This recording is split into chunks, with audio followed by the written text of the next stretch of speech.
1, 2, 3, 4, 5. Knee straight. 1, 2, 3. Hello. हाँ join करा. हा ठीक आहे सर. हाँ हाँ.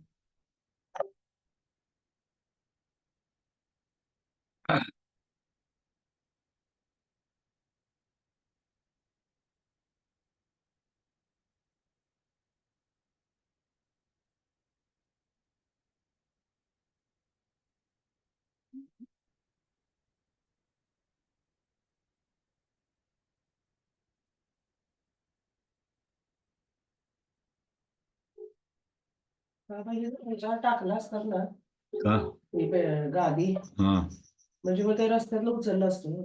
702 मिनट.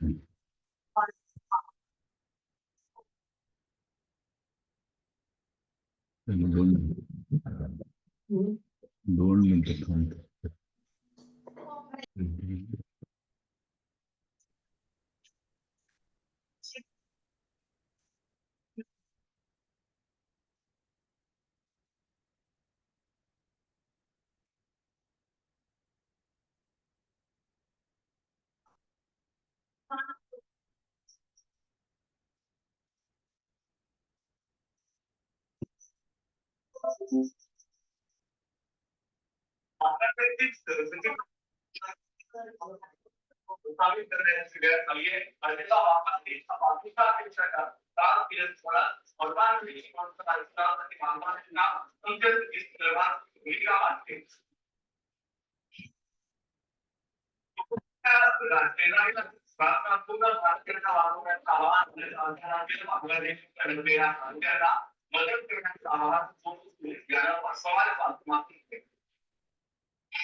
जिस नंबर से आप संपर्क करना चाहते हैं वह अभी स्विच ऑफ है कृपया कुछ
good morning sir. Good morning, good morning.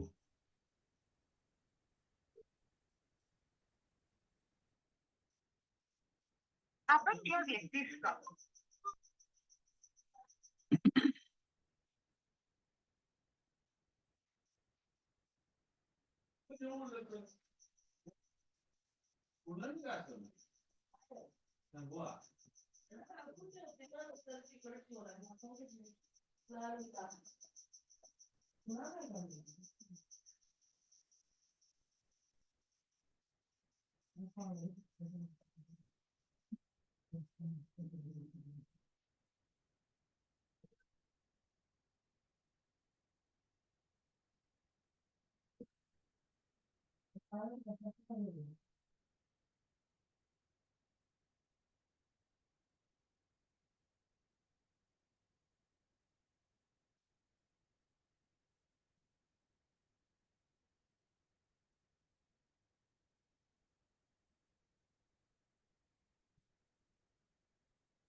Library open.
येईन इथले बंद झाले.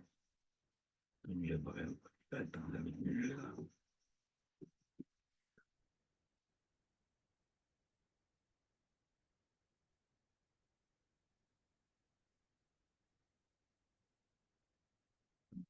प्रॉब्लेम.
हेल्मन मधील आज पुढची वनस्पती घ्यायची आहे.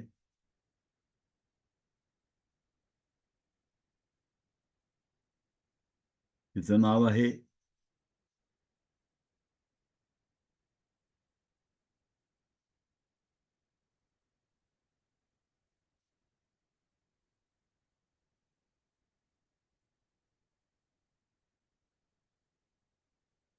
शेअर करतो मग सुरू करू.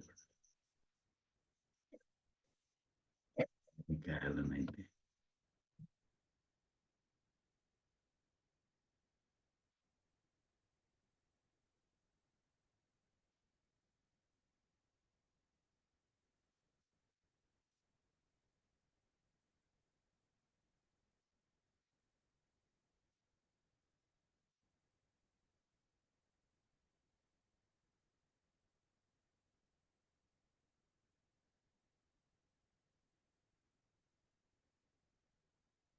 इचनिशिया ॲग्युन्स्टिफोलिया हे नावाची वनस्पती मध्ये वापरलेली आहे. L1 मध्ये आपण यूज केलेली आहे ही वनस्पती. आता याचा आपण इफेक्ट बघायचा आहे.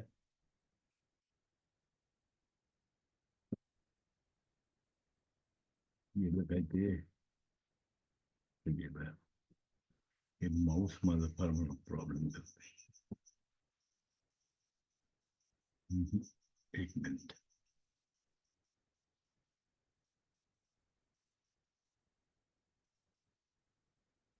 काय तू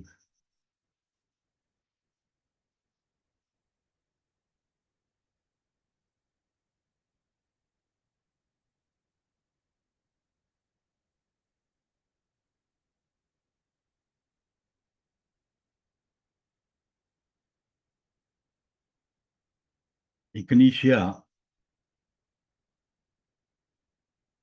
ॲगस्टिफोला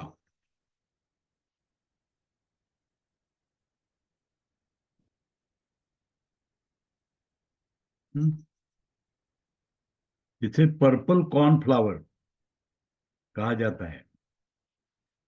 पर्पल कॉर्नफ्लावर म्हणून त्याला ओळखली जाते ती वनस्पती. Purple cornflour.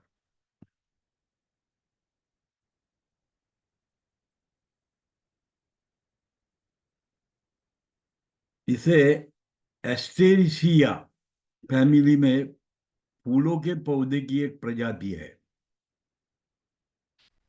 एस्टेरिया फॅमिली जी आहे एक फॅमिली आहे बॉटॅनिकल त्याच्यामध्ये. सर स्क्रीन शेअरिंग होत नाहीये. हॅलो. स्क्रीन शेअरिंग होत नाहीये सर. होत नाही. दुसरंच शेअर होते का काहीतरी. होय सर. ठीक आहे ठीक आहे. एक मिनिट फक्त. एक मिनिट.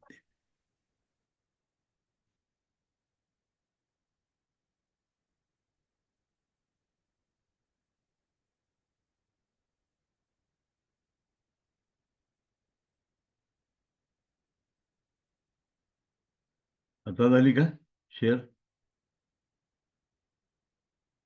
हो झाली.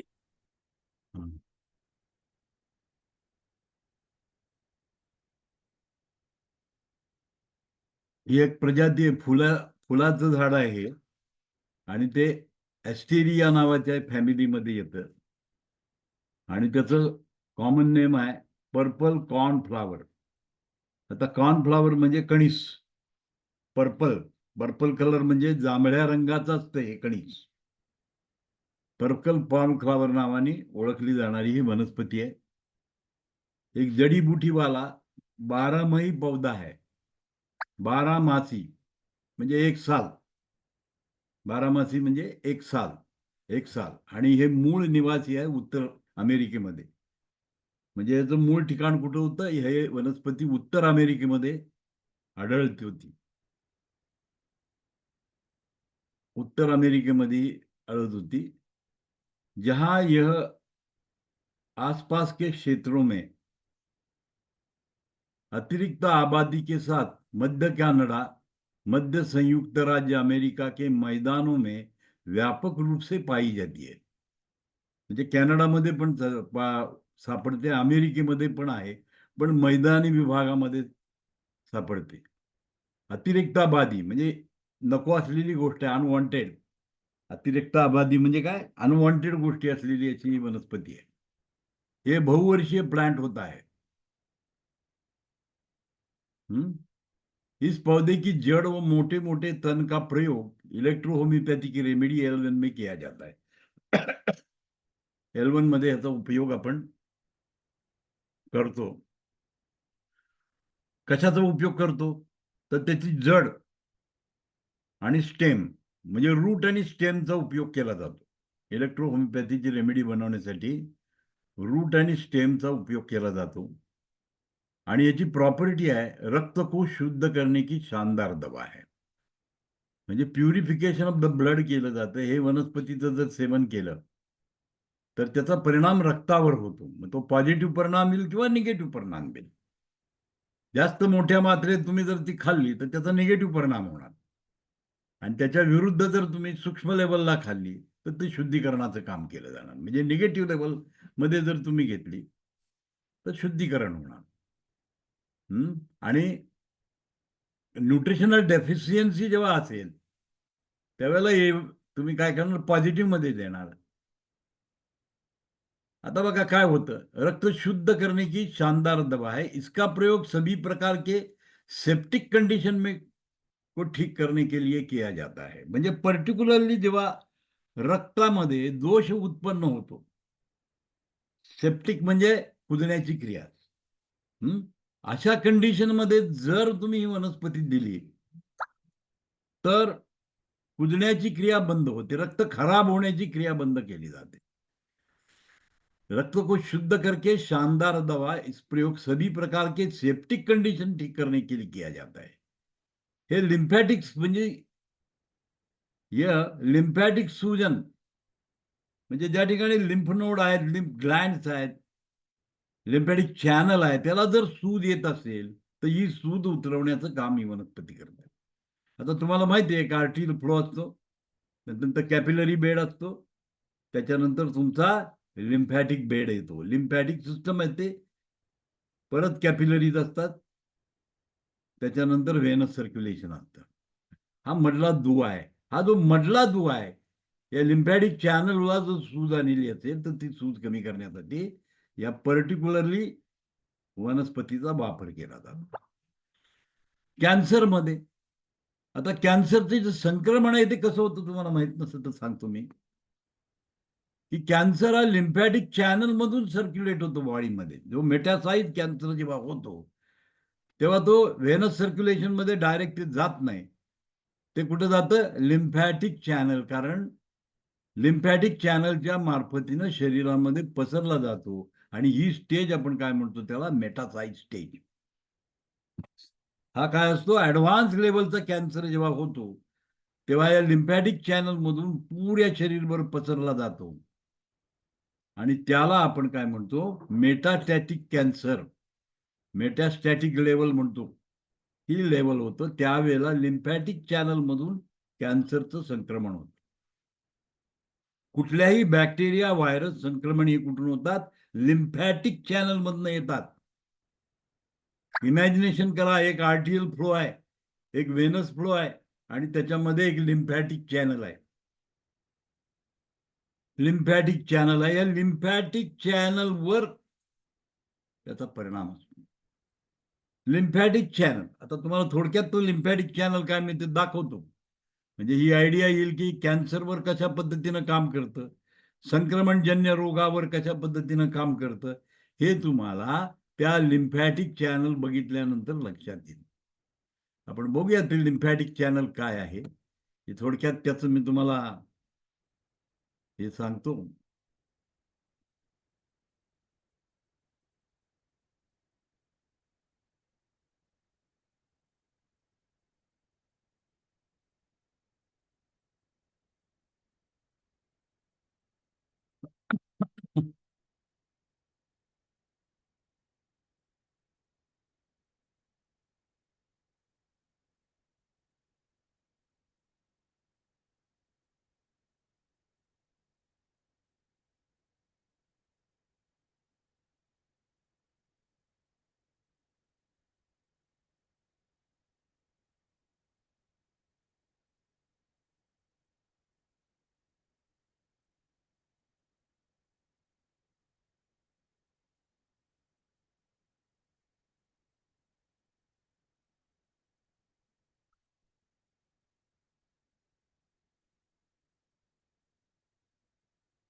दिसलं का?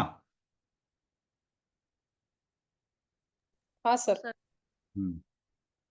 ही एक पॅरलल लाईन दिसते बघा. 2 लाईन आहेत. आर्टरियल फ्लो आहे, कॅपिलरी बेड आहे, हे लिम्फॅटिक कॅपिलरीज आहेत. आणि हा जोडलाय कुठे जाऊन? लिम्फ डक्टच्या थ्रू. हे हार्ट आहे तुमचं, हार्ट दाखवलंय त्यांनी. हार्ट मधून आर्टरीज निघतात, कॅपिलरी बेड मधून सेल लेवलला जातात, टिश्यू लेवलला ऑक्सिजन न्यूट्रिशन प्रोव्हाइड करायचं, न्यूट्रिशन आणि ऑक्सिजन प्रोव्हाइड करायचं काम करतात. कुठल्याच्या थ्रू? लिम्फॅटिक चॅनलच्या थ्रू. आणि तिथून जे वेस्ट प्रॉडक्ट आहेत ते व्हेनस सर्क्युलेशन मध्ये आणलं जातं. बघा काय होतं, ही सिस्टम तुम्ही लक्षात घ्या. या सिस्टम मध्ये तुमच्या लक्षात येईल की काय आहे ते. तर या पद्धतीनं त्याचं काम असतं. हे कॅपिलरीज आहेत. ही तुमची शुद्ध रक्तवाहिनी आहे. ही जी येते तुमची ती शुद्ध रक्तवाहिनी आहे. ही पुरी शुद्ध रक्तवाहिनी आली, हृदयाकडनं आलेली आहे. ही तुमच्या एका सेलच्या टिश्यूच्या लेवलचं स्ट्रक्चर दाखवलंय. इथं कॅपिलरी बेड असतो आणि तिथून न्यूट्रिशन ट्रान्सफर होतात. आणि आफ्टर मेटाबॉलिझम जी काही वेस्ट आहे ती कुठं जाते? आर्टिरियल फ्लो मधून जाते. ही परत हृदयाकडे आणली जाते. तर ही एक आपली सर्क्युलेटरी सिस्टम आहे. त्याच्याबरोबर एक पॅरलल पाथवे आहे. हा जो पॅरलल पाथवे आहे याला लिम्फॅटिक चॅनल असं आपण म्हणतो. हे लिम्फॅटिक चॅनल असं म्हणतो. आता हे समजा आपण स्मॉल इंटेस्टाईनचं कन्सिडरेशन करूया की ज्या ठिकाणी न्यूट्रिशन तुमचं ऍब्सॉर्ब होतं, शरीरातले न्यूट्रिशन त्या ठिकाणी जातात. ते न्यूट्रिशन मध्ये जे स्मॉलर पार्टिकल्स आहेत ते डायरेक्ट काय जातात? तिकडे व्हिलाच्या ठिकाणी रक्तपुरवठा आणलेला असतो. व्हिला कुठं असतात? स्मॉल इंटेस्टाईनच्या नंतरचा जो पार्ट आहे जेजुनम मध्ये, या ठिकाणी कॅपिलरी बेड तयार होतो. व्हिलाज असतात. त्या व्हिलाच्या मार्फतीनं न्यूट्रिशन व्हेनस फ्लो मध्ये जातं. आणि म्हणून बघा कधी सलाईन औषध सगळं व्हेन्स मध्ये दिलं जातं, आर्टरीज मध्ये कधी देत नाही. कारण व्हेन्स मध्ये ब्लड प्रेशर कमी असतं, आर्टरीज मध्ये ब्लड प्रेशर जास्त असतं. आर्टरी तुटली तर रक्ताची चिळकांडी येईल, पण व्हेन्स मध्ये तुम्ही काहीही देऊ शकता. म्हणून सलाईन इंजेक्शन हे सगळं कशामध्ये दिलं जातं? व्हेन्स मध्ये दिलं जातं. आर्टरीज मध्ये कधीही दिलं जात नाही. म्हणजे न्यूट्रिशन जो फॉरेन पार्टिकल आहे, जेवढं फॉरेन वस्तू आहेत त्या कुठं जातात? व्हेनस सर्क्युलेशनच्या मार्फत जातात. आर्टरीज मध्ये काहीही घातलं जात नाही. Direct it is going through the Venus circulation. Venus circulation मध्ये घातलं जातं. जितकं आर्टिफिशियल बाहेरचा एक्सटर्नल जे गोष्टी येतात ते सरळ सरळ कशात जातात? व्हेनस सर्क्युलेशन मध्ये जातात. परंतु जे बिगर मॉलिक्युल्स असतात ते बिगर मॉलिक्युल व्हेन्स मध्ये जात नाहीत. आणि ते घालवण्यासाठी काय केलं जातं? जे कॅपिलरी बेड आहे त्याच्यामधून ते जाऊ शकत नाही. ते लिम्फॅटिक कॅपिलरी मध्ये जातात आणि लिम्फॅटिक चॅनलच्या मार्फतीनं अशुद्ध रक्तवाहिनीमध्ये नेऊन जोडले जातात. त्याला लिम्फॅटिक डक्ट म्हणतो. ते व्हेन्स मध्ये सोडली जातात. हा जो पॅरलल पाथवे जो आहे लिम्फ कॅपिलरीजचा, हा जो पॅरलल पाथ आहे, या ठिकाणी लिम्फ नोड्स असतात. हा तुम्हाला लिम्फ नोड दाखवलेला आहे. लिम्फ नोड मध्ये काय असतात? लिम्फोसाइट्स असतात. ज्याला माहित नाही lymphocyte, it is a part of WBC, white blood कॉर्क्युकलसाइट पार्ट आहे. आणि आपल्याला माहिती आहे की पांढऱ्या पेशी हे शरीरात रक्षकाचं कार्य करतात, रक्षण करण्याचं कार्य करतं. सिंपल भाषेमध्ये जर बोलायचं म्हटलं तर तो रक्षक आहे, पोलीस आहे. तो आपल्या शरीरातला एक पोलीस चौकी आहे. ती लिम्फ नोड म्हणजे पोलीस चौकी. त्या भागामध्ये काही गडबड होऊ नये म्हणून तिथे एक पोलीस चौकी तयार केलेली असते आणि तिथं 24 तास पहारा असतो. तिथं 24 तास माणूस असतो आणि तो काय करतो? जे जे काही फॉरेन माणसं येणार आहेत त्याच्यावर लक्ष ठेवण्याचं काम करतो. छोट्या छोटे पॉकेट्स आहेत, छोटे छोटे. तसं आपल्या शरीरामध्ये पण आहे. लिम्फ नोड्स आहेत आणि या लिम्फ नोडच्या ठिकाणी लिम्फोसाइट्स असतात. म्हणजे एखादा फॉरेन पार्टिकल, एखादा फॉरेन बॅक्टेरिया, व्हायरस तिथं जर आला तर त्याला नामोहरण करण्यासाठी हे काम करतात. त्या ठिकाणी डिफेन्सिव्ह ऍक्शन येते, आतमध्ये घुसू देत नाहीत, रक्तामध्ये त्याला घुसण्याचा प्रयत्न करू देत नाहीत, तिथंच त्याला नष्ट केलं जातं थ्रू द लिम्फ नोड. आता या लिम्फ नोड मधून काय येतं? न्यूट्रिशन पण जातात. जे बिगर मॉलिक्युल्स आहेत, जे कॅपिलरी बेड मधून आर्टरीज मध्ये व्हेन्स मध्ये डायरेक्ट जाऊ शकत नाहीत, हे पॅरलल पाथ मधून, लिम्फ डक्ट मधून सुपर व्हेन कॅवा मध्ये आणून सोडले जातात. ही सरळ पॅरलल पाथ आहे, की लिम्फॅटिक चॅनल असतो आपल्या बॉडीमध्ये. आणि जे कॅन्सर किंवा ह्या ज्या गोष्टी आहेत त्याचं संक्रमण या कॅपिलरी बेड मधनं होतं. म्हणजे त्या ठिकाणी जर तुमची इम्युनिटी कमी असेल, लिम्फोसाइटची संख्या कमी असेल, तर त्या ठिकाणी जे येणारे external bacteria, viruses, unwanted cells, हे सगळं लिम्फॅटिक चॅनल मधून रक्तवाहिन्यामध्ये सोडलं जातं आणि पुऱ्या शरीरभर पसरलं जातं. आणि ही स्टेज असते मेटासाइट. मग L1चं वर्क जे आहे ते याच गोष्टीवर वर्क आहे. ही जी चॅनल आहे या चॅनलवरती काम करते, लिम्फॅटिक चॅनलवर काम करते, म्हणजे इम्युनिटी बूस्टर सारखं काम करते. इम्युनिटी बूस्ट करते, म्हणजे प्रोडक्शन ऑफ WBC लिम्फोसाइट तयार करण्याचं काम L1 ग्रुप करतो. त्यातली आपण पहिल्या वनस्पती घेतलेल्या आहेत. त्यातली ही एक वनस्पती आहे, इग्निशिया ॲगस्टिफोलिया, पर्पल कॉर्नफ्लावर.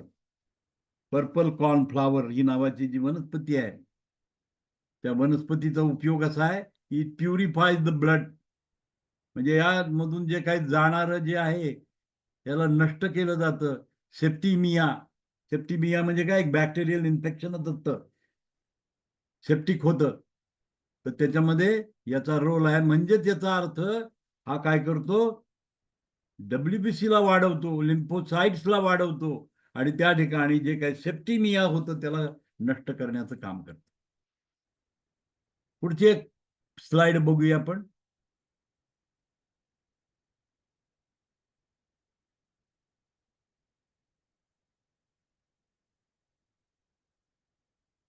हे दिसतंय का? Hello hello. हो सर दिसतंय. हो दिसतंय. हे तुमची एक लिम्फॅटिक सिस्टम आहे तुमच्या शरीरामध्ये. Area drained by thoracic duct, area drained by right lymphatic duct. या पद्धतीनं आपल्या शरीरामध्ये लिम्फॅटिक चॅनल असतो आणि हा लिम्फॅटिक चॅनल तुम्हाला काय करतो, त्या पद्धतीनं तुमचं शरीरामध्ये काम चालू असतं. आता ही जी वनस्पती आहे ॲगस्टिफोलिया किंवा पर्पल कॉर्नफ्लावर, ही या सिस्टमवर काम करते, या सिस्टमवर काम करते. म्हणजे या सिस्टीमवर ते काम करत असल्यामुळं काय होतं, परत एक आणि फिगर 8 आहे. या फिगर मध्ये बघा, सेल्स ऑफ लिव्हर मध्ये रक्त जातं इन्फिरियर वेन कॅवा मधून, त्याचबरोबर थोरॅसिक डक्ट मधून या ठिकाणी न्यूट्रिशन स्टोअर केलेले असतात. हे न्यूट्रिशन लिव्हर मध्ये स्टोर्ड असतात, ते त्या थोरॅसिक डक्ट मधून हृदयाकडे जातं आणि हृदयातून सर्व याला पोचवली जातात. आता हे रक्त पुन्हा तिथं आणलं जातं.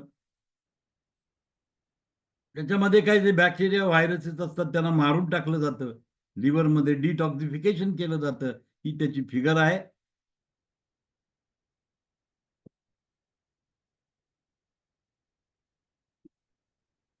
हे आपण बघायचंय, कोफर सेल बिल आपण पाहायचंय, ते नंतर आपण बघूया.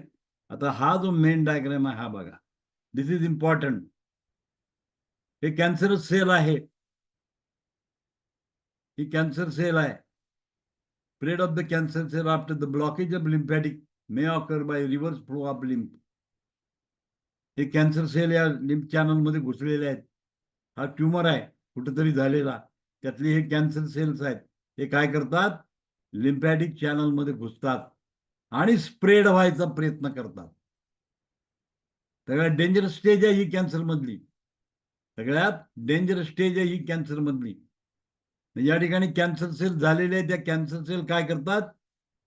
रेट्रोग्रेडल spread of the cancer cell after the blockage of lymphatic may occur by reverse flow of lymph उलट्या दिशेनं व्हायला सुरू करतो. लिम्फॅटिक चॅनल ब्लॉक होतो त्या ठिकाणी. नोड्स तुम्हाला जर बघितले, कॅन्सरचं स्कॅनिंग केलं तर नोड्स वाढलेले असतात तिथले. एनलार्जमेंट ऑफ द नोड्स वाढलेले असतात. नोड्स म्हणजे काय आलं? हे जे नोड्स आहेत त्या येतात. हे लिम्फॅटिक नोड आहे बघा. हा हे लिम्फॅटिक नोड आहे. या ठिकाणी लिम्फोसाइट्स इथं मारामारी होते आणि ज्या सेल्स आहेत त्यांना मारण्याचं कार्य केलं जातं. बॅक्टेरिया व्हायरसेसला मारण्याचं काम या ठिकाणी केलं जातं. पण ज्या वेळेला कॅन्सर सेल्स असतात त्याचा जो प्रादुर्भाव येतो, हे कॅन्सर सेल इथं येतात, इथं युद्ध होतं. पण हे युद्ध काय होत नाही, सक्सेस होत नाही आणि मग या ठिकाणी स्वेलिंग येतं आणि नोड्स एनलार्ज होतात. आणि म्हणून कॅन्सरच्या स्कॅनमध्ये तुम्हाला दिसतं की लिम्फॅटिक नोड एनलार्ज झालेले दिसतात. म्हणजे त्याचं पेट स्कॅन किंवा हे जर आपण केलं तर तुम्हाला त्या ठिकाणी दिसतं की लिम्फ नोड वाढलेले असतात. आजूबाजूचे लिम्फ नोड त्याच्या शेजारी जे आहेत ते वाढले जातात त्याच्यामध्ये. तर हे रिझन आहे. आणि ही वनस्पती त्याच्यावरच काम करते. म्हणून ते कॅन्सर विरोधी म्हणून काम करतं, इम्युनिटी बूस्टर म्हणून काम करतं. म्हणजे कॅन्सर पासून वाचवण्याचं काम ही वनस्पती करत असते. कॅन्सर पासून तुम्हाला वाचवायचं काम करते. इम्पॉर्टंट आहे बघा, लक्षात घ्या. त्याचा वापर आपल्याला कॅन्सर विरोधी म्हणून आपण ती वापरू शकतो. याच्यासाठी एवढं थोडंसं एक्सप्लेनेशन मी तुम्हाला दिलं की मतलब काय आहे त्याचा, how it protect, he protect कशी करते हे इम्पॉर्टंट आहे.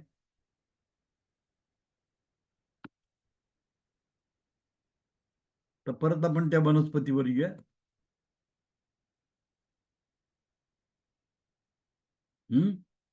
रक्त को शुद्ध करने शानदार दवा है. इसका प्रयोग सभी प्रकार के सेप्टिक कंडीशन को ठीक करने के लिए किया जाता है. हे लिम्फॅटिक सूजन, आता तुम्हाला दाखवलं लिम्फॅटिक सूजन म्हणजे काय, ते लिम्फ नोड सुजतात, कॅन्सरचं संक्रमण रोखतं. सेप्टिमिया जेव्हा होतो, सेप्टिक होतं, कुजण्याची क्रिया असते, त्यावेळेला त्याला रोखण्याचं काम केलं जातं. कॉमन कोल्ड, इन्फ्लुएन्झा व्हायरस असतो, फ्लूचा व्हायरस आहे, तो कुठून घुसतो, तुमच्या लिम्फॅटिक चॅनल मधून घुसतो. आणि त्या ठिकाणी लिम्फ नोड्स आहेत, त्याच्यामध्ये लिम्फोसाइट्स आहेत. हे लिम्फोसाइट काय करतात, त्याला मारून टाकण्याचं काम केलं जातं. आणि ही वनस्पती त्या लिम्फोसाइट्सला स्ट्रेंथनिंग करण्याचं काम करतं. म्हणजे L1चा रोल जो आहे तो काय आहे, इम्युनिटी बूस्टर सारखं काम करतं. म्हणजे तुमचा लिम्फॅटिक प्रोडक्शन ऑफ WBC वाढवलं जातं. प्रोडक्शन ऑफ गुड WBC त्याच्यामध्ये वाढवले जातात. आणि त्याच्यामुळं काय होतं, कुठल्याही प्रकारचा फ्लू व्हायरसेस मध्ये तुम्हाला फायदा होतो. मायग्रेन हेडेक मध्ये फायदा होतो. मायग्रेन कशामुळे होतं, कधी कधी कंजक्शन झालं, त्या ठिकाणी रक्त दूषित व्हायला सुरुवात झालं, त्याच्यामध्ये पित्त वाढलेलं आहे आणि तुम्हाला मायग्रेन हेडेक सुरू झालं. तर हा काय करतो, ते जे पित्त आहे त्याला ड्रेन ऑफ करून टाकतो, त्याला बाहेर काढायचं काम करतो आणि मायग्रेन मध्ये तुम्हाला त्याचा बेनिफिट मिळू शकतो. इन्फ्लामेशन, जिथे जिथे सूज आहे, लिम्फ नोड ब्लॉक झालेले आहेत, त्या ठिकाणी सूज आलेली आहे, ही सूज कमी करण्याचं काम केलं जातं.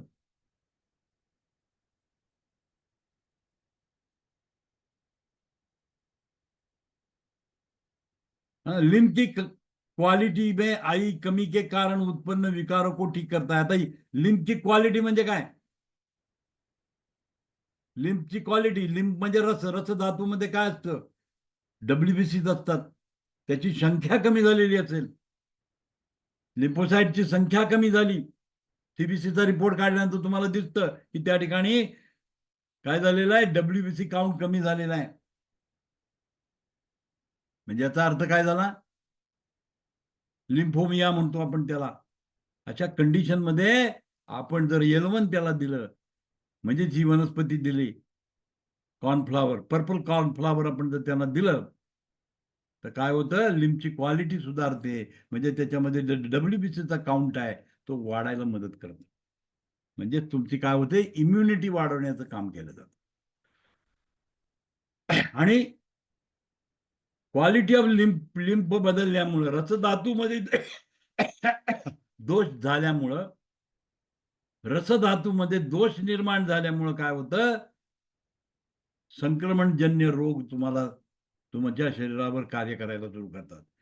म्हणजे डेंग्यू आहे, चिकनगुनिया आहे, अनेक प्रकारचे संक्रमणजन्य रोग, इन्फ्लुएन्झा आहे, टायफॉइड आहे, कोरोना व्हायरस आहे, यासारखे जे रोग आहेत मोठमोठे जे संक्रमणाने येतात, त्या संक्रमणावर काम करण्याची क्षमता याच्यामध्ये आहे. म्हणजे तुमची इम्युनिटी बूस्ट केल्यामुळं ऑटोमॅटिकली या संक्रमणापासून तुमचं रोखण्याचं कार्य केलं जातं. कारण जर WBCच नसतील तर अँटीबॉडीजच तयार होणार नाही, आणि अँटीबॉडीज जर तयार नाही झाल्या तर हे बॅक्टेरियल व्हायरल इन्फेक्शन तुमच्या शरीरामध्ये इझिली घुसू शकतं. तर या लिम्फॅटिक चॅनलवर काम करणारी वनस्पती असल्यामुळे क्वालिटी ऑफ द लिम्फ कमी झाल्यामुळे जे काही तुमच्या शरीरामध्ये रोग उत्पन्न होतील ते सर्व रोग काय केले जातात, त्याच्यामध्ये बरे केले जातात. सो ही त्या प्रॉपर्टी आहे, त्या वनस्पतीची ही प्रॉपर्टी आहे. या वनस्पतीच्या त्या प्रॉपर्टीवर तुम्ही यूज करू शकता. इम्यून सिस्टम को, वायरस को लढने की को स्ट्रॉंग बनाता है. म्हणजे तुमचं जे डिफेन्स मेकॅनिझम आहे त्याला स्ट्रेंथन केलं जातं. अम्युनेशन सगळं त्याला दिलं जातं.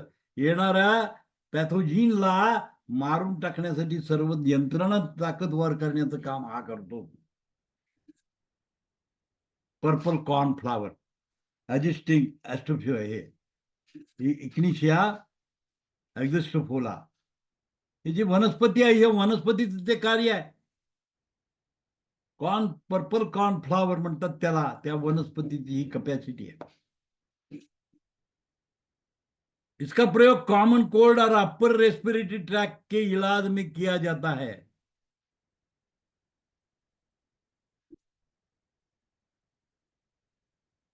म्हणजे अप्पर रेस्पिरेटरी ट्रॅक म्हणजे कुठला आला, ओरल कॅव्हिटी, ट्रॅका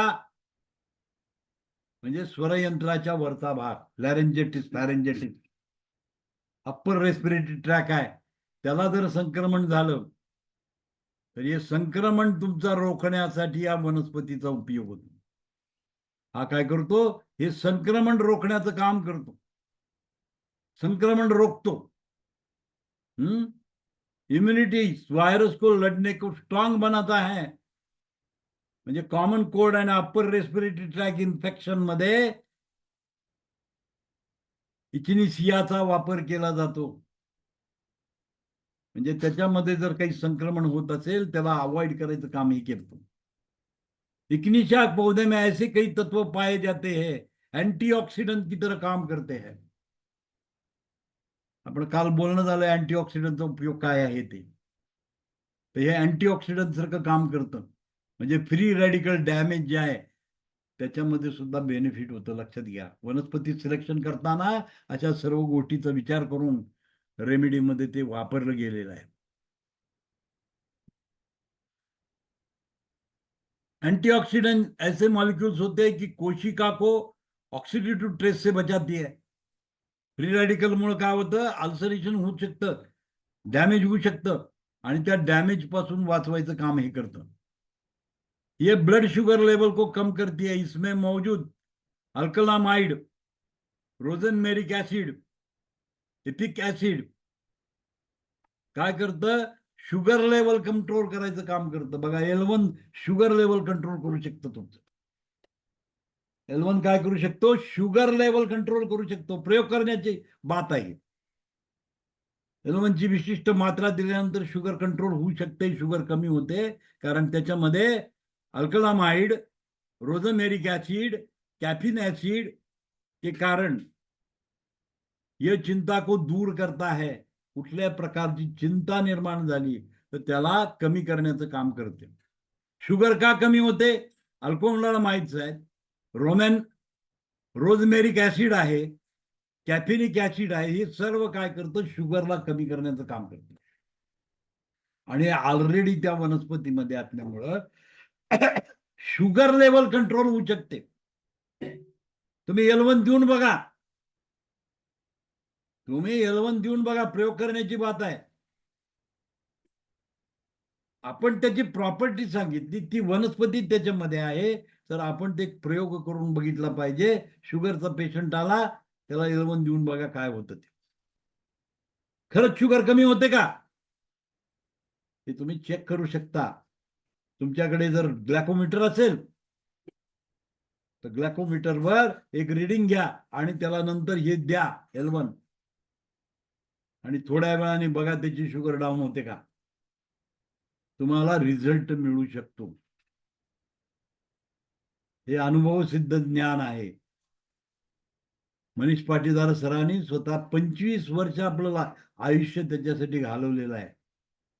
त्याचा अभ्यास करत असताना 25 वर्ष गेलं, त्याच्यामध्ये लाखो रुपयाचा चुराडा झाला. अतिशय ऍडव्हर्स कंडिशन मध्ये हा व्यक्ती आज या लेवलला गेलेला आहे. अजून एक जगाचा मॅटी आहे तो.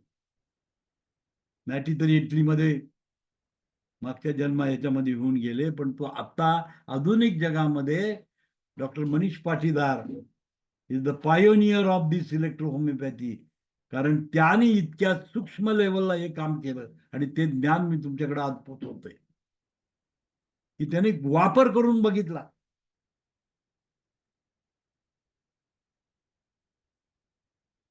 एका ओपन कॅटेगरी मधला माणूस होता, मार्क चांगले मिळत होते, नीट सेट मध्ये सुद्धा मार्क होते, आणि किसान फॅमिली मधला व्यक्ती होता. पैसे नव्हते डोनेशन भरून शिकायची, फी पेमेंट देऊन शिकण्याची कपॅसिटीच नव्हती त्यांची.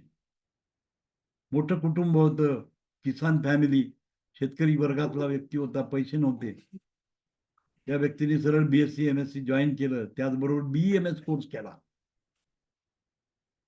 आणि प्रयत्न केला की प्रॅक्टिस कशी करायची. आपल्याला फार सोपं झालंय, आपल्याला सगळं मिळालेलं आहे. त्या काळात अशी परिस्थिती होती की त्याच्याबद्दलचं ज्ञानच कुणाला नव्हतं. अशा परिस्थितीमध्ये घेतलेली डिग्री, का डिग्री घेतली, BEMS का केलं, तर पटकन आपल्या कुटुंबाचा भार आपल्यावर घ्यावा या विचारानं त्या व्यक्तीने पहिलं सगळ्यात कमी पैशामधला कोर्स कुठला होता, तर BEMS होता. आज तुमच्या मेडिकल क्षेत्रामध्ये जेवढे मेडिकल कोर्सेस आहेत अतिशय कॉस्टली आहे. होमिओपॅथी व्हायचं म्हटलं तरी सुद्धा तुमच्याकडे लाखो रुपये पाहिजेत, 17-18 लाख रुपये पाहिजेत, तर तुम्ही BHMS होऊ शकता. MBBS ची तर बातच सोडून द्या, करोडोमध्ये पाहिजे. नाहीतर मेरिटमध्ये पाहिजे. गव्हर्नमेंट कॉलेज मध्ये शिकायचं असेल तर मेरिट पाहिजे, आणि ओपनला किती मेरिट असतं तुम्हाला माहिती आहे. 99% पाहिजे, तर त्याला ओपन कॅटेगरीमध्ये मिळू शकतं, अन्यथा पॉसिबलही नाही. आणि सगळ्यात आता सुद्धा अशी कंडिशन आहे की सगळ्यात स्वस्त कोर्स आहे BEMS. तो पण डॉक्टरच आहे, तो BHMS वाला पण डॉक्टरच आहे, BAMS वाला पण डॉक्टर आहे, MBBS पण डॉक्टरच आहे. हे सगळे डॉक्टर आहेत, पण सगळ्यात कमीत कमी फी मधला कोर्स तो आहे. म्हणजे एखाद्याची आर्थिक दुर्बलता जर असेल तर 100% BEMS करा. तुम्ही त्याला सजेस्ट करा, कारण तुम्हाला प्रॅक्टिस करण्याचा अधिकार सुप्रीम कोर्टाने दिलेला आहे. तुम्हाला कोणीही हलवू शकत नाही, तुमच्यावर कोणी कारवाई करू शकत नाही. कुणालाच अधिकार नाही, शासनाला सुद्धा अधिकार नाही. परंतु आपल्या दायऱ्यामध्ये प्रॅक्टिस करणं आवश्यक आहे. जो तुम्हाला बेनिफिट मिळालेला आहे तो यूज करा. सगळ्यात कमीत कमी शिक्षण पैसे जे लागतात ते BEMS ला लागतात. ॲक्युपंक्चर सुद्धा महाग झालेलं आहे, नॅचरोपॅथी सुद्धा महाग आहे. याच्या पुढं 2.5 लाखाचं पॅकेज आहे. 5 वर्ष कोर्स करायचा आहे, 2.5 लाख रुपये द्यायचे आहे, आणि त्याच्यानंतर तुमच्या सगळ्या गोष्टी होतील. डिप्लोमा नॅचरोपॅथी केला, औषधशास्त्र त्याच्यामध्ये नाहीये. त्याचं जर क्लिनिक काढायचं म्हटलं तर लाखो रुपये पाहिजेत तुमच्याजवळ. ऍडमिट करण्याची सोय पाहिजे, ट्रीटमेंट करण्याची सगळी सोय तुमच्याजवळ पाहिजे. सगळ्यात स्वस्त असा कोर्स BEMS आहे. आणि म्हणून मनीष पाटीदार सरांनी BEMS केलं. आर्थिक स्थिती चांगली नव्हती घरातली, लवकरात लवकर आपल्याला कसे पैसे मिळतील या भावनेनं त्यांनी तो कोर्स केला, BEMS केलं, MD पण केलं त्याच्यामध्ये. परंतु त्यावेळेचं असलेलं नॉलेज, त्या नॉलेजमध्ये काय झालं, प्रॅक्टिस करता येईना, काहीच माहित नाही, काहीच माहित नव्हतं त्यांना. भरपूर प्रयत्न केला, बऱ्याच लोकांना माहिती विचारायचा प्रयत्न केला. मग लक्षात आलं की प्लांटचा स्टडी केला पाहिजे. प्लांटचा स्टडी कुठे केला जातो? एक होमिओपॅथीमध्ये प्लांटचा स्टडी होतो. म्हणून पाटीदार समाज आणि घरातल्या लोकांनी मदत करून त्या व्यक्तीला BHMS केलं. BEMS ची अवस्था अशी होती त्यावेळच्या काळामध्ये. आता फार सेफ आहे, आता आपण फार सेफ आहे, आपण व्यवस्थित प्रॅक्टिस करू शकतो. त्यावेळेला समाजाने रिजेक्ट केलेली सिस्टम होती. शासन सुद्धा याच्यावर कठोर कारवाई करत होते. अतिशय हलाखाची अवस्था होती त्यावेळेला. 25 वर्षापूर्वीची कथा सांगतोय तुम्हाला मी. 25 वर्षापूर्वी ही इतकी बेकार अवस्था होती इलेक्ट्रोपॅथी डॉक्टरची. झोला छाप म्हणायचे, बोगट डॉक्टर म्हणायचे, त्याला काय वाटेल ते म्हणत होते. अशामध्ये स्ट्रगल करत करत त्या व्यक्तीने 25 वर्ष त्याच्यावर काम केलं. होमिओपॅथीचा कोर्स केला पुन्हा, आणि होमिओपॅथीचा कोर्स केल्यानंतर त्यांचा ओढा मात्र इलेक्ट्रो होमिओपॅथीकडे होता, होमिओपॅथीकडे नव्हता. आणि म्हणून त्या व्यक्तीने संशोधन केलं त्याच्यामध्ये, अनेक ग्रंथ चालले, अनेक गोष्टी चालल्या, आणि हे आज तुम्हाला जे ज्ञान मिळते हे त्या माणसाच्या मेहनतीचं ज्ञान आहे. तो माझा गुरु आहे आणि मी तुमचा गुरु आहे. गुरु शिष्यत्ली परंपरा he is my mentor. Electro homeopathy मधला मेंटॉर कोण आहे? डॉक्टर मनीष पाटीदार. माझ्यापेक्षा वयानं खूप लहान आहेत ते, परंतु ज्ञानानं तो माणूस प्रगल्भ आहे आणि तो माझा गुरु आहे. He is my mentor in electro homeopathy. आणि त्यांनी जे काही दिलेलं ज्ञान आहे ते मी आज तुम्हाला शेअर करतोय. हे त्यांचं ज्ञान आहे, त्यांनी प्लांट स्टडी केलेला आहे, त्याच्याच वर आपण तुम्हाला मी हे सांगतोय. आणि त्यांनी इतक्या बारीक गोष्टींनी, छोट्या छोट्या गोष्टीवर प्रयोग करत करत हे ज्ञान त्यांनी प्राप्त केलं. आणि म्हणून तुम्हाला मी काय म्हटलं, मी तुम्हाला सांगतोय तर तुम्ही प्रयोग करून बघा.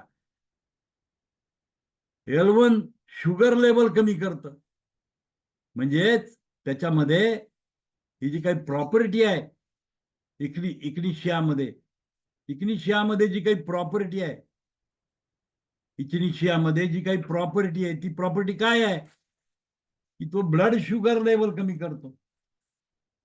जसं आपण म्हणतो मेथी खाल्ल्यानंतर ब्लड शुगर कमी होते, कारल्याचा रस खाल्ला की ब्लड शुगर कमी होते, तुळस आले खाल्लं तर ब्लड शुगर लेवल कमी होते. हे सगळं ऑब्झर्वेशन आहे, हे सगळं ऑब्झर्वेशन आहे. या ऑब्झर्वेशनवर हे बेस्ट सायन्स केलं की तुळस खाल्ल्यानंतर शुगर कमी होते, आलं खाल्ल्यानंतर शुगर कमी होते, मेथी खाल्ल्यानंतर शुगर कमी होते, कारल्याचा रस प्यायल्यानंतर शुगर कमी होते. म्हणजे त्याच्यामध्ये काहीतरी प्रॉपर्टी आहे, बोगस नाही आहे, ते बोगस नाही आहे. इमिजिएटली शुगर कमी करायला मदत करते. रीडिंग भले नंतर तुमचं वाढलेलं असेल, पण तू इमिजिएट ज्या वेळेला तुम्ही घेता त्यावेळेला कमी होतं. आणि म्हणून यांनी सांगितलं की ब्लड शुगर लेवल को कम करती है इसमें मौजूद. आता याच्यामध्ये शोध केला, कुठलं प्रॉडक्ट आहे, अल्कलामाइड. केमिकल फॉर्म्युला कुठला आहे? अल्कलामाइड. रोजमेरिक ऍसिड, कॅफिक ऍसिड, हे जी त्याच्यामधले कंटेंट आहे, केमिकल्स आहेत, ही केमिकल शुगर कंट्रोल करायला मदत करते. ही केमिकल काय करते? शुगर कंट्रोल करते. म्हणजेच काय, हे चिंता को दूर करते, शुगरची चिंता कमी करण्याचं काम करतं. म्हणजे L1 जर तुम्ही जरा दिलं, it is the property of L1 to reduce the blood sugar कमी करण्याचं काम करते L1. म्हणजे L1 तुम्ही घेऊन बघा, ज्यांच्याकडे किट आहे त्यांनी L1 घेऊन बघा. आपल्या एखादा शुगरचा पेशंट आहे, शुगर कमी होत नाही, L1 देऊन पहा काय होते त्याची परिस्थिती. आणि जर शुगर कमी कंट्रोल झाली, आज नेटवर्क वाले काही प्रॉडक्ट आणतात, घेऊन येतात भरपूर प्रॉडक्ट, लाखो रुपयाला विकतायत. काय असतं? लसणाचा अर्क. अल्सरीन नावाचा पदार्थ आहे त्याच्यामध्ये, लसणामध्ये, की जो शुगर कंट्रोल करतो.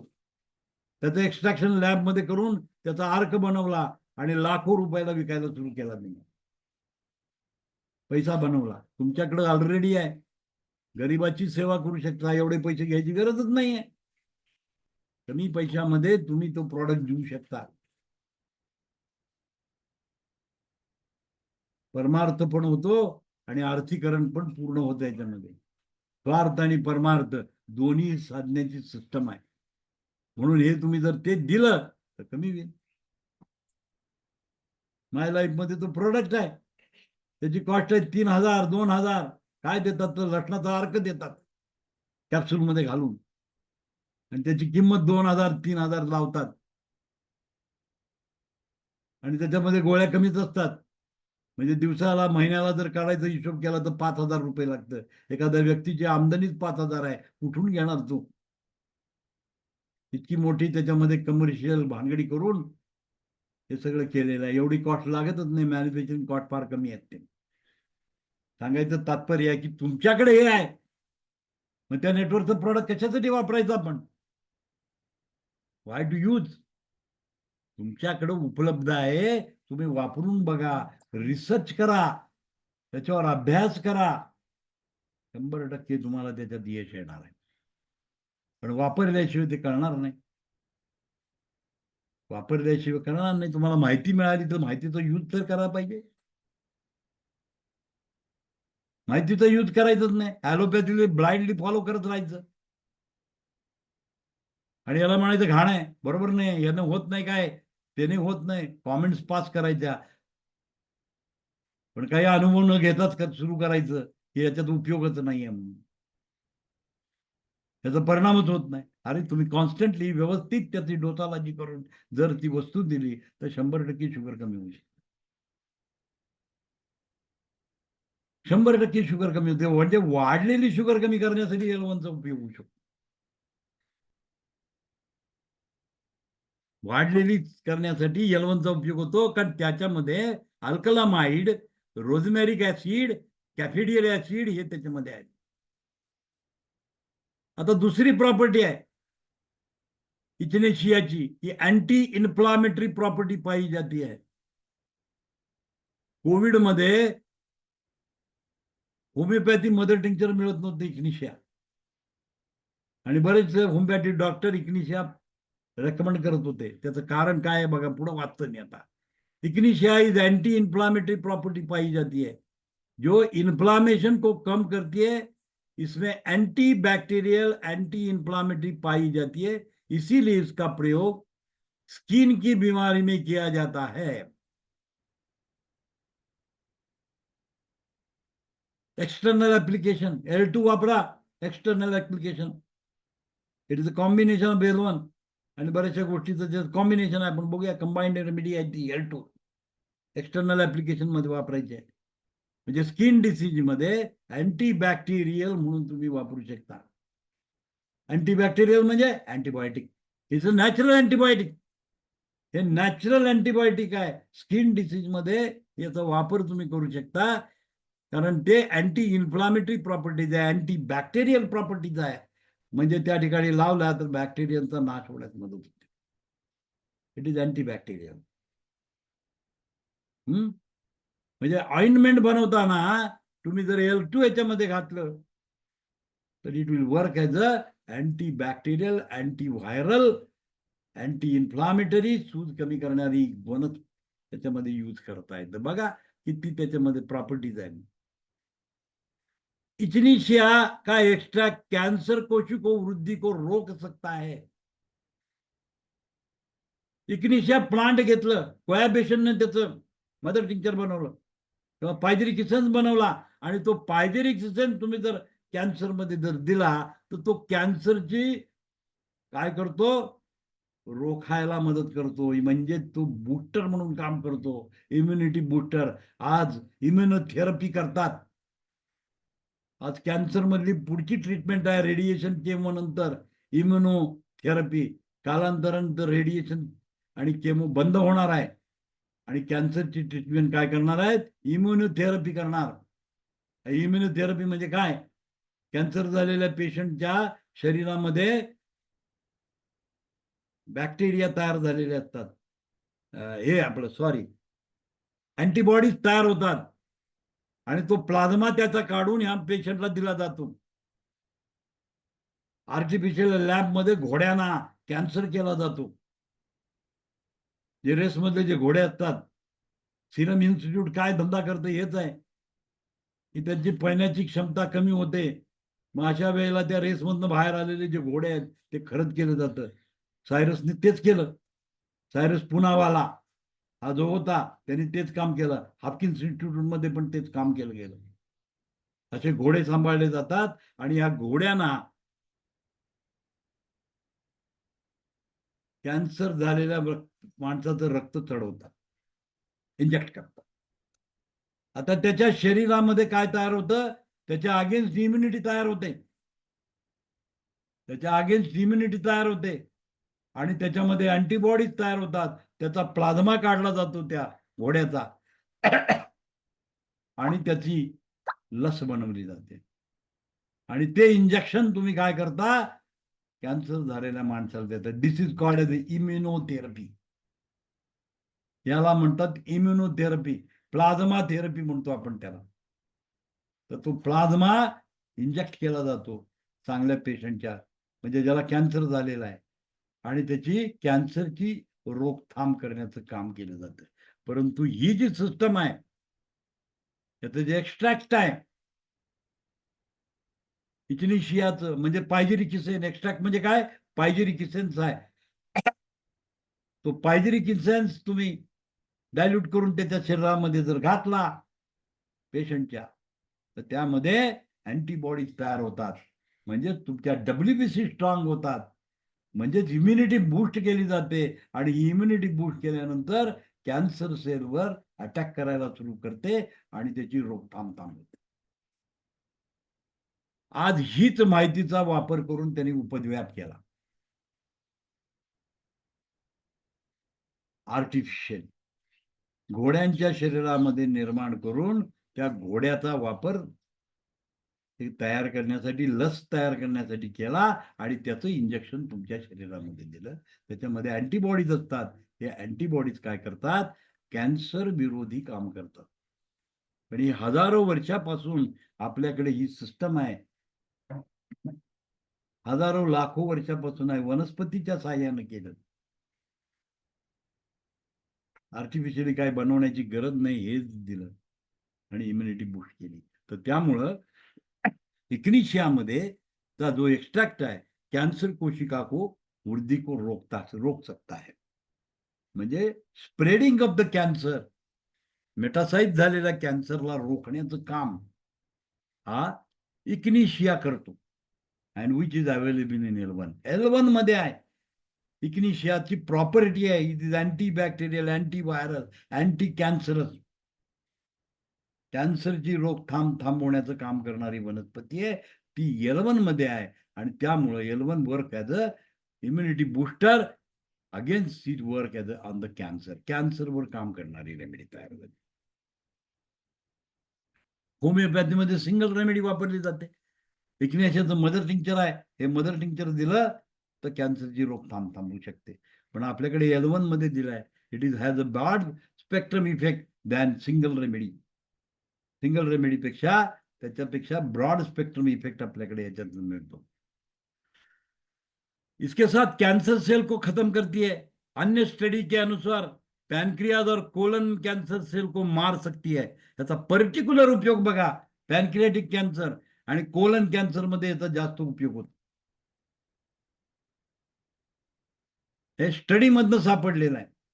त्यांना जेव्हा स्टडी केला तेव्हा त्यांना आलं की पॅनक्रियाचा कॅन्सर आणि कोलन कॅन्सर बरा झाला. तिथल्या पेशंटला मारण्याचं काम सुरू झालं. ट्यूमर नेक्रोसिस फॅक्टर त्याला म्हणतात. ट्यूमर नेक्रोसिस फॅक्टर ट्यूमरला नष्ट करण्याचं काम करतं. हा न्यूक्रोसिस फॅक्टर आपल्या शरीरामध्ये असतं, आपल्या बॉडीमध्ये मेकॅनिझम असतं. ट्यूमरला खलास करायचं काम अँटीबॉडीज करत असतात. WBC करतात, लिम्फोसाइट करतात. आणि या लिम्फोसाइटची जर प्रोडक्शन वाढवलं तर ऑटोमॅटिकली त्याची रोकथाम व्हायला मदत होते. म्हणजे ज्या ठिकाणी लिम्फ नोड्स आहेत त्या ठिकाणी लिम्फोसाइट्स असतात, त्याचं स्ट्रेंथ वाढवली तर 100% काय होतं, कॅन्सर सेलला खतम करण्याचं काम करतं. So this will be a dietary supplement for that to increase the system. लक्षात आलं? आपण शरीरातल्याच सिस्टमचा वापर करून आपण काम करतोय.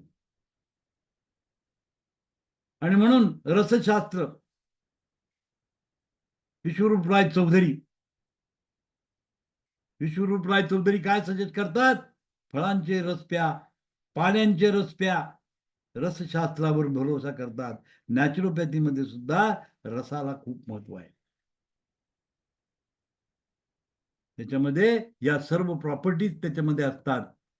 अँटीऑक्सिडंट आहे, अँटीबॅक्टेरियल प्रॉपर्टी आहे, अँटीव्हायरल प्रॉपर्टी आहे. हे जर कंटिन्युअसली तुम्ही घेत राहिला तर शरीराची इम्युनिटी वाढते आणि पेशंट बरा होतो. परंतु आपण मूर्ख लोक आहोत, दुर्दैव आहे, आपण त्याचा कधीच फॉलोअप करत नाही, वापर करत नाही. हेच तर दुर्दैव आहे. आणि याच्यामध्ये कमर्शियल व्ह्यू आहे. माझं प्रॉडक्ट विकत घ्या, करोडो रुपयाचे सप्लिमेंट बनवली जातात आणि मग ते सप्लिमेंट दिला, प्रोटीन खावा, अमुक खावा, तमुक खावा, हे खावा, ते खावा. हे सर्व काम त्याच्यामध्ये होतं. पर्टिक्युलर काय नसतं त्याच्यामध्ये. परंतु रसशास्त्रामध्ये जे रस तुम्ही घेता, रस बनवली जाता, रसचिकित्सा करता, फळांचे रस, व्हीटग्रासचं ज्यूस, अमुक तमुक, हे जे सगळं तुम्हाला सांगितलंय त्याच्यामध्ये ह्याच प्रॉपर्टी असतात आणि याचा बेनिफिट आहे. तर इग्निशियामध्ये ती गोष्ट आहे.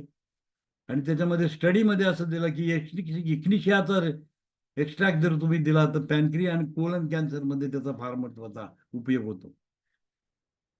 ऐसे इसके इम्युनिटी सिस्टम बूस्टिंग प्रॉपर्टीज में चलते होता है. इम्युनिटी बूस्ट केली जाते. इम्युनिटी बूस्ट म्हणजेच लिम्फोसाइट निर्माण. लिम्फोसाइटची निर्मिती कुठे होते? बोन मॅरो मध्ये होते. आणि बोन मॅरोला न्यूट्रिशन कुठून मिळतं? किडनी मधून मिळतं. इरोथ्रोपोटीन कुठून सिंथसिस होतं? किडनीमध्ये सिंथसिस होतं.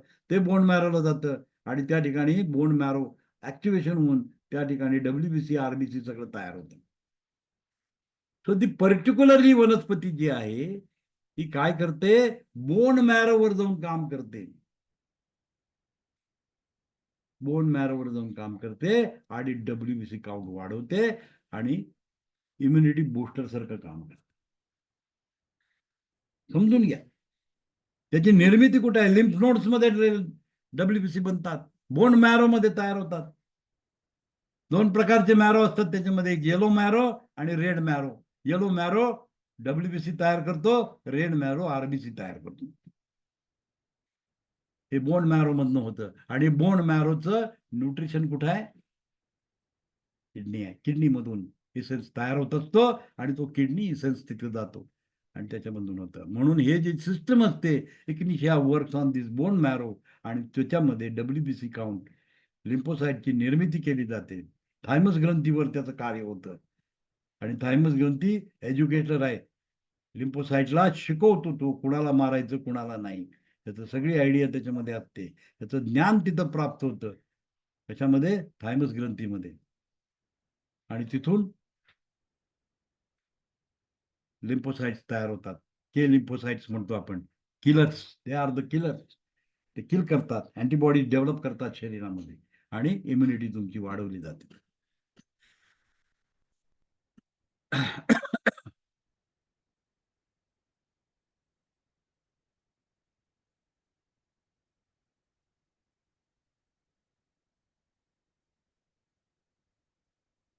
बघा, ये कैंसर ट्रीटमेंट के साथ इंटरॅक्ट नहीं करता. म्हणजे जी कॅन्सरची ट्रीटमेंट काय आहे? Chemotherapy, radiation therapy. आता तुम्ही तो जर बघितलं असेल की रेडिएशन दिला किंवा केमो दिल्यानंतर WBC काउंट कमी होतो,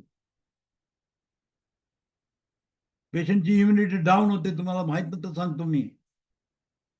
पेशंटची इम्युनिटी डाऊन होते. केमोथेरपी दिल्यानंतर पेशंटची इम्युनिटी डाऊन होते, त्याचा WBC काउंट कमी होते आणि म्हणून त्याला आयसोलेशन ठेवावं लागतं. सगळ्या लोकांच्या पासून त्याला बचावं लागतं, त्याला आयसोलेट करावं लागतं. हे कुणालाच कळत नाही. त्या पेशंटला 100 माणसं भेटायला जातात. Never it is kept in the isolation. कारण त्याचा WBC काउंट कमी झालेला असतो. आणि anybody with the carrier of the bacteria carry करत असतात. त्यांच्या स्पर्शाने, त्यांच्या थुंकण्याने, त्यांच्या उच्छ्वासामुळे सुद्धा समोरचा जो पेशंट आहे कॅन्सरचा, त्याला इन्फेक्शन होण्याचे चान्सेस असतात. त्यामुळे रेडिएशन केमो दिल्यानंतर त्या पेशंटला टोटली आयसोलेट करायला पाहिजे. परंतु अज्ञान असतं. त्या पेशंटला बघायला हजारो माणसं जातात. ही वाईट गोष्ट आहे. आणि म्हणून इथे काय म्हणतात, कैंसर ट्रीट के साथ इंटरॅक्ट नहीं करती है. कारण हे WBC वाढवतं, WBC ते कमी करतं.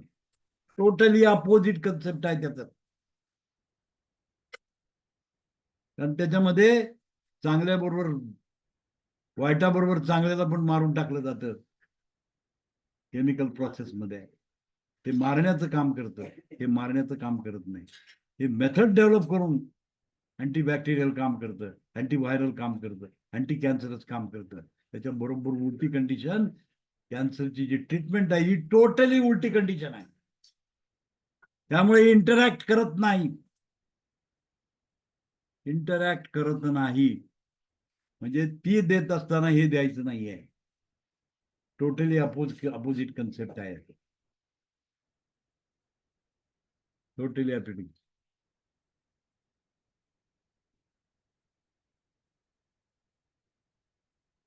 अतः इक्निशिया में प्लांट्स में कई एक्टिव कंपाउंड पाए जाते हैं, जिसमें कैफिनिक एसिड, अल्कोलामाइड्स, फेनोलिक एसिड, रोजमेरिक एसिड, पॉलीकेलिक शामिल है. इक्निशिया और इसमें जाने वाले तत्वों की कई फायदे हैं, जिसमें इम्यूनिटी को बूस्ट करने लेकर ब्लड शुगर लेवल को कम करके तक शामिल है. म्हणजे बघा काय काय आहे. हे सगळे जे केमिकल्स आहेत त्याच्यामध्ये. आता हे घेतलं कसं, त्याचं अनालिसिस कसं केलं जाते ही फार इंटरेस्टिंग स्टोरी असते. हे आदिवासी लोक हे वापरतात. ही वनस्पती त्यांनी खाल्ली, काही सिम्पटम्स त्याला येत होते, ती बंद झाली. मग त्यांच्या लक्षात आलं की हे खाल्लं की बरं होतंय. त्यांच्याकडे काही लॅब नाही, काही टेस्टिंग नाही, काय नाही, त्यांना माहित नसतं काय. त्याचं डिकॉशन करून प्यायला सुरुवात केल्यानंतर त्यांना बेनिफिट मिळायला लागला. म्हणजे एक आदिवासीच्याकडनं दुसऱ्याकडून तिसऱ्याकडं बाय माउथ पब्लिसिटी या वनस्पतीची प्रॉपर्टी सगळ्यांना माहिती झाली आणि लोक ते वापरायला सुरू केले. आमच्यासारखे पागल सायंटिस्ट जे असतात ते जंगलातनं फिरत असतात. आपल्यातली काही माणसं पागल आहेत ते. आपण म्हणतो त्याला काही काम नाही, उगाच फिरतंय, वनस्पती गोळा करते, आदिवासींच्यात जाऊन मिसळते, तिथनं माहिती गोळा करते. पण त्या माहितीचा उपयोग समाजाला फार मोठ्या प्रमाणात होतो. त्याला आपण मूर्ख, पागल असं म्हणतो. हीच माणसं समाजासाठी उपयोगी असतात. ही माहिती गोळा करतात आणि मग लॅबमध्ये येतात, त्या वनस्पतीचं एक्स्ट्रॅक्शन करतात आणि क्रोमॅटोग्राफीच्या साहाय्यानं त्याचं अनालिसिस करतात की कुठली कुठली केमिकल्स त्याच्यामध्ये आहेत. त्याचं अनालिसिस केलं जातं क्रोमॅटोग्राफीवर जाऊन. आणि मग ते जे मॉलिक्युल्स ते मिळालेले आहेत ते आर्टिफिशियली याच्यामध्ये बनवले जातात आणि मिक्स करून त्याचं ड्रग बनतं. त्याचं ॲलोपॅथी औषध बनतं. That is drug. पण त्याचं ओरिजिन कुठं असतं?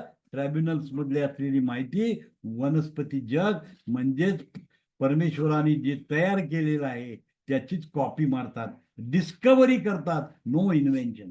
त्याच्यामध्ये इन्व्हेन्शन नसतं, डिस्कव्हरी असते.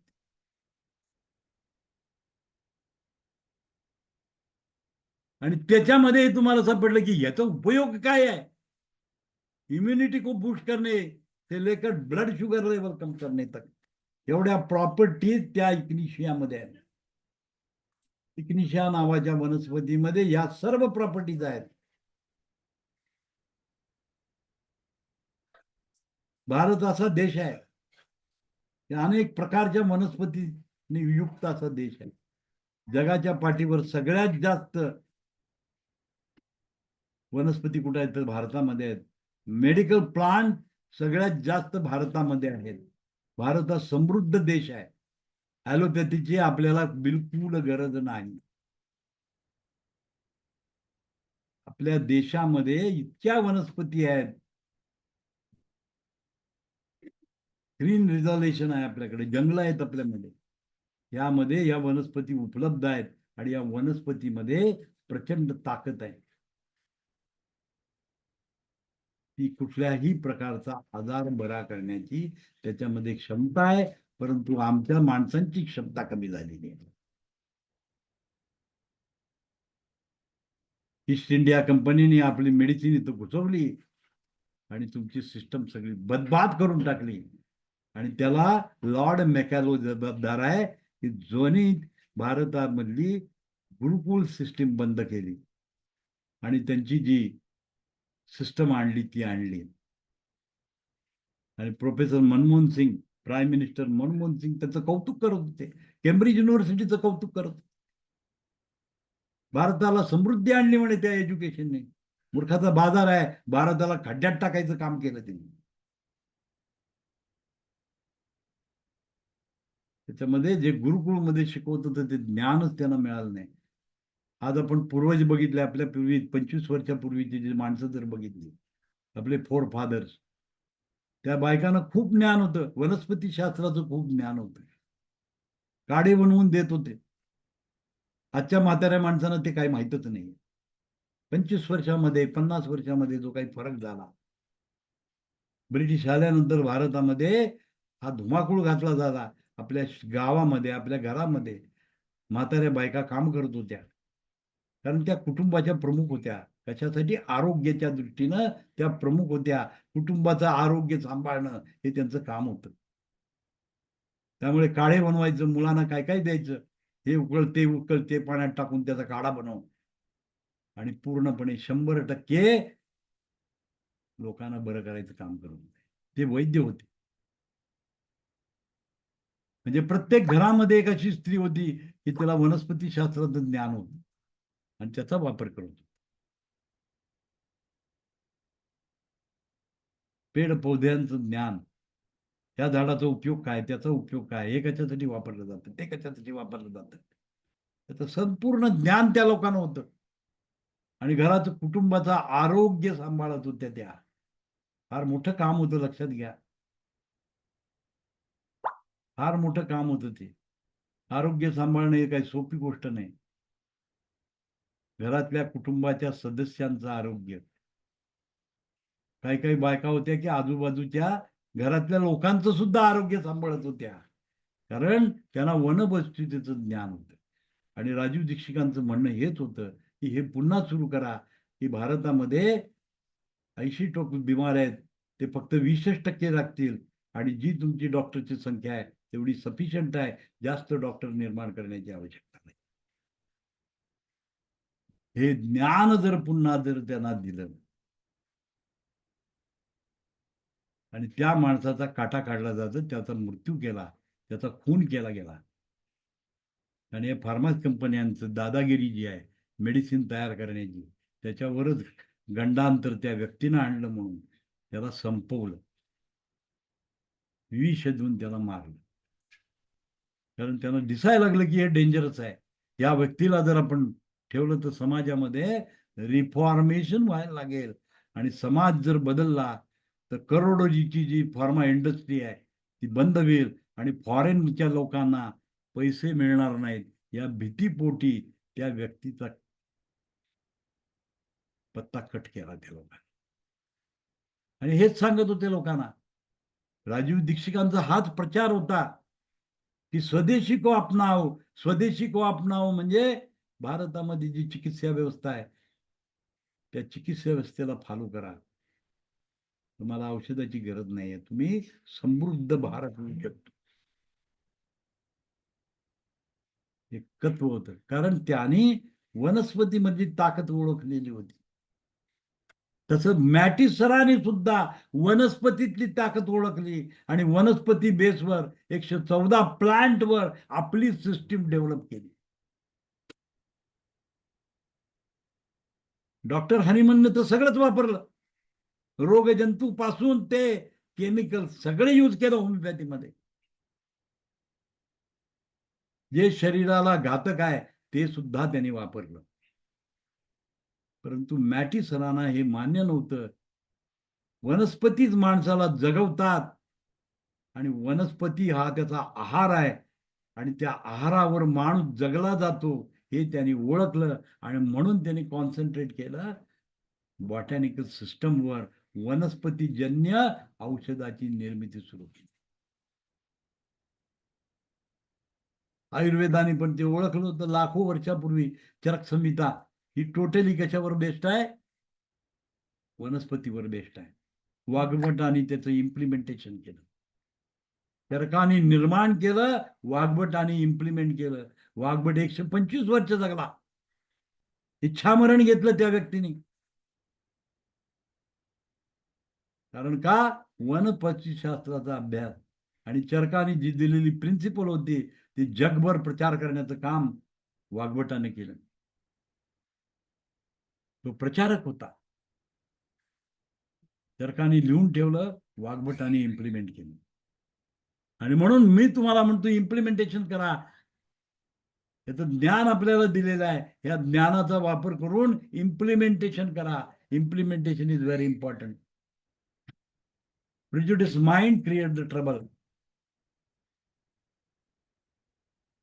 आणि आज आपलं तेच झालेलं. आयुर्वेदाचा डॉक्टर पुरं त्या ॲलोपॅथीच्या डॉक्टरच्या वर विश्वास ठेवून आहे. एमडी आयुर्वेद म्हणतो आणि ॲलोपॅथीची ट्रीटमेंट करतो. नावाला एमडी आयुर्वेद आहे तो. Doctor of medicine in Ayurveda.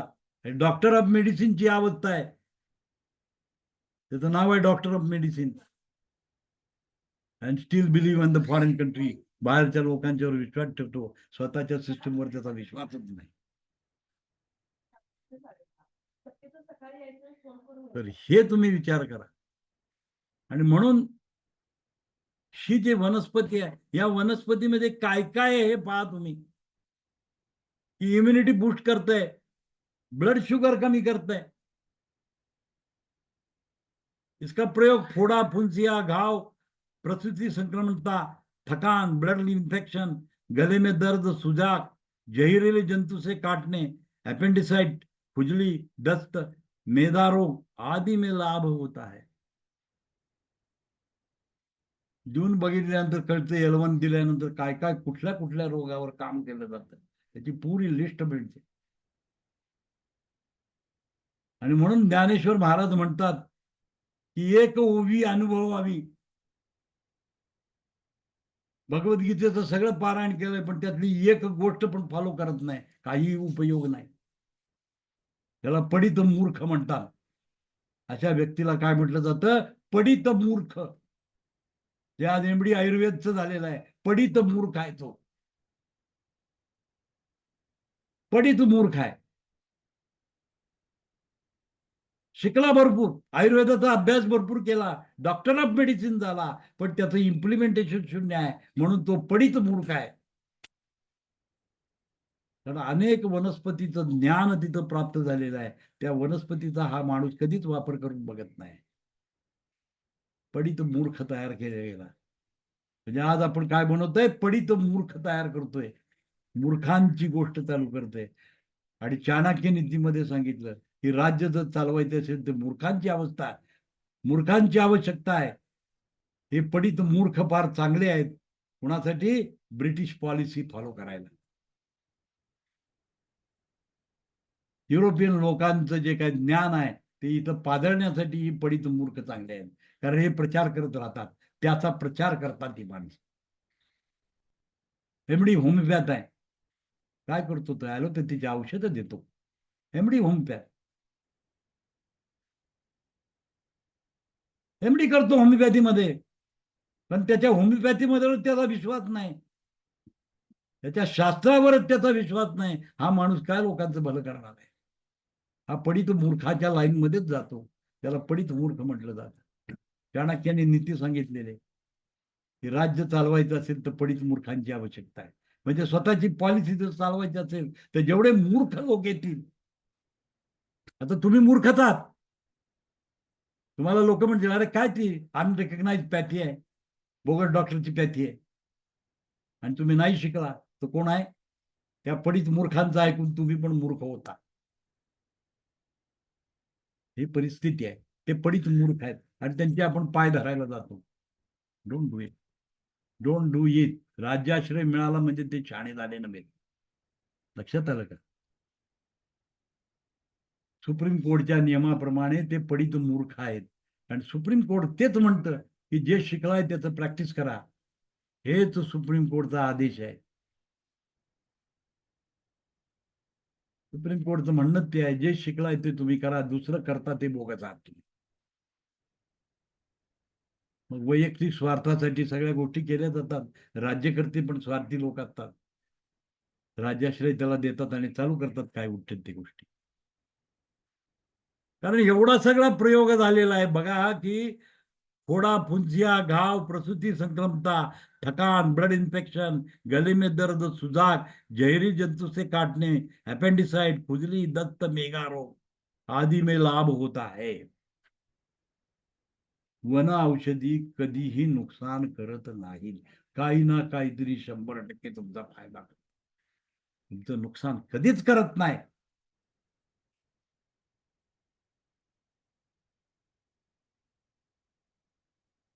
वृक्षवल्ली आम्हा सोयरे, सोयर आहेत ते आपले वृक्ष आहे, आपले सोयर आहेत, आपले नातेवाईक आहेत. आणि आपले नातेवाईक आपलं कधी नुकसान करत नाहीत. आणि म्हणून वनस्पती तुमचं कधीही नुकसान करणार नाही. वनस्पती तुमचा फायदाच करतं. म्हणजे वन औषधी दिल्यानंतर 100% पेशंटला काय ना काहीतरी फायदा मिळतो. समजून घ्या तुम्ही. आणि म्हणून मॅटी सराने वनस्पतीचा वापर करूनच औषधं बनवली, बाकीच्या चिकित्सा पद्धतीमध्ये ते म्हणतात.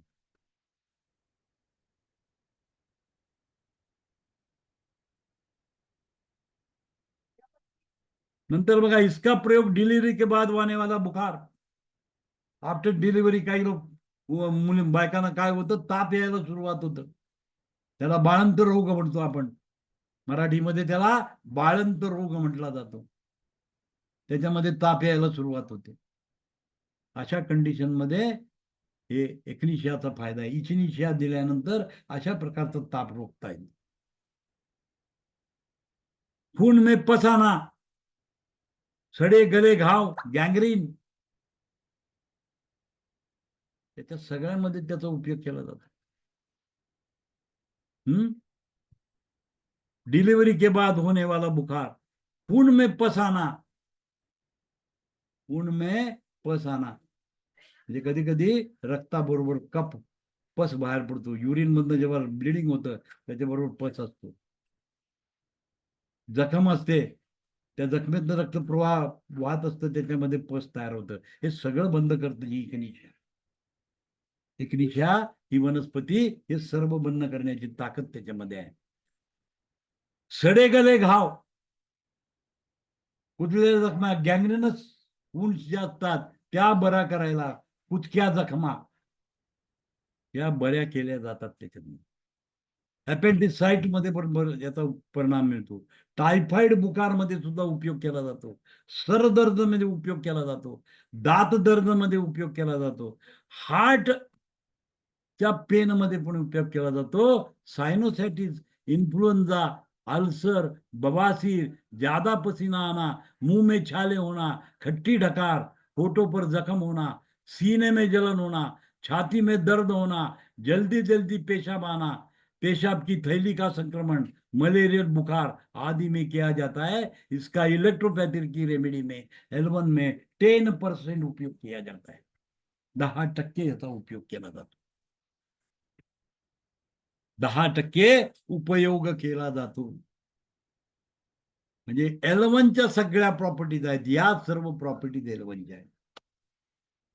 म्हणजे जर तुम्ही L1 दिला तर या सर्व घटनांमधून तुम्हाला फायदा होऊ शकतो. कारण L1 मध्ये एकनिशिया आहे. एकनिशिया अगेस्टिफिला हा L1 मध्ये असल्यामुळं L1 तुम्ही यूज केला तर या सगळ्या प्रॉपर्टी तुम्हाला मिळू शकतात.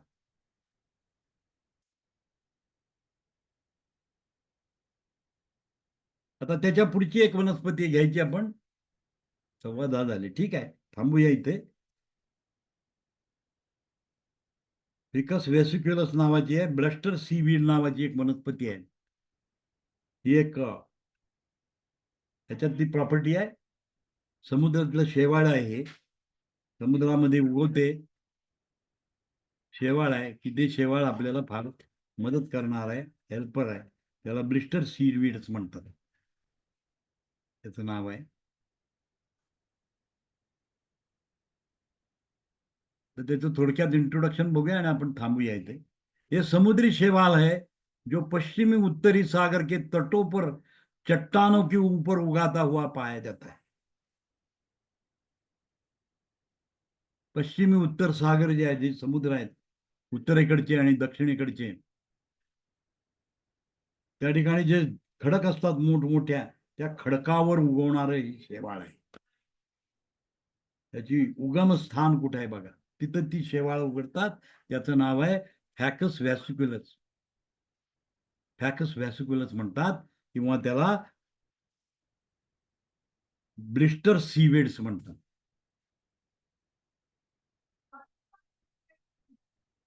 आता त्याची नावं बरीच दिलेली आहेत. समुद्री शेवाल, ब्लिस्टर ब्रेक, ब्लिस्टर ट्रँक, रॅकवीड, समुद्री अंगूर, ब्लॅडर फ्युकस, डायरस,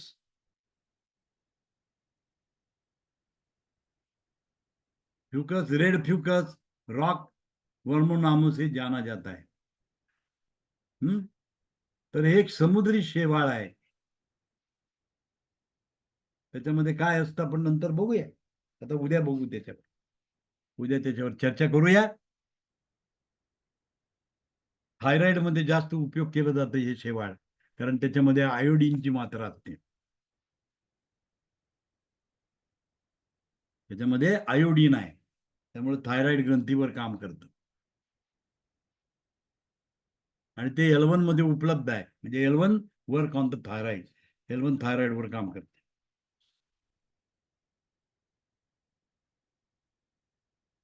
ठीक आहे, इथे थांबू आज, बाकी तो उद्या घेऊया.